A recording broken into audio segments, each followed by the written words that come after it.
And join me in welcoming the next president of the United States of America, Mike Bloomberg. Hundreds cheering at Laney High School for one of the Democratic presidential candidates.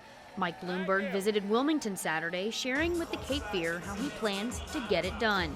I will raise taxes on the wealthy, including me, to get the revenue we need to extend health care and all the other things we need to strengthen our great country. He says things like raising teacher pay and passing what he calls common sense gun control laws.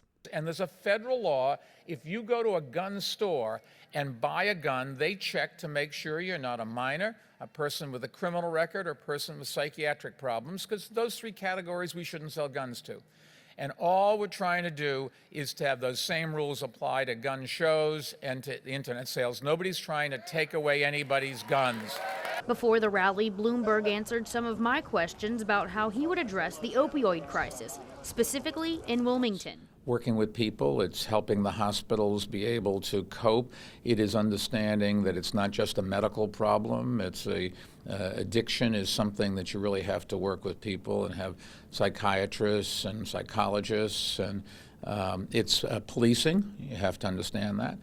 In this day and age, I don't think you throw people in jail for doing drugs. You should probably more likely take them to the hospital because their lives are threatened. He also spoke about the contaminated water in the Cape Fear. You have to start enforcing laws. A lot of places have laws that require companies to not pollute. We just don't enforce those laws, and we should. People say, well, if we enforce the law, then it will cost jobs. Number one, if the choice is a job or a life, I know how to make that choice. Number two, it doesn't really cost jobs. Companies, if they have to obey the law, will. If they don't have to, some of them do and some of them don't.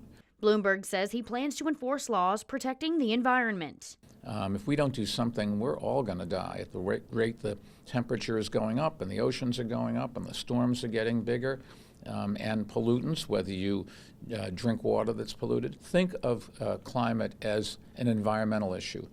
The air you breathe and the water you drink has a great deal to dictate how long you're going to live. Back on stage, Bloomberg said he would be able to fulfill his promises, citing his history as the mayor of New York City, specifically after 9/11. People came together and helped New York, and we recovered. We created 500,000 new jobs. We created 175,000 new units of affordable housing. We reduced street homelessness by 28%. We launched new programs to fight poverty and opioids, and we rebuilt our city stronger than ever. Wilmington's own mayor, Bill Saffo, took the stage, endorsing Bloomberg. As your mayor, I have to tell you that one person really stands out to me as the only choice, and that person is Mayor Mike Bloomberg. So I ask for you folks to support this man. This is a good man, a good mayor who has gotten things done and will get things done for this country. In Wilmington, Sydney Bushell, WWAY News.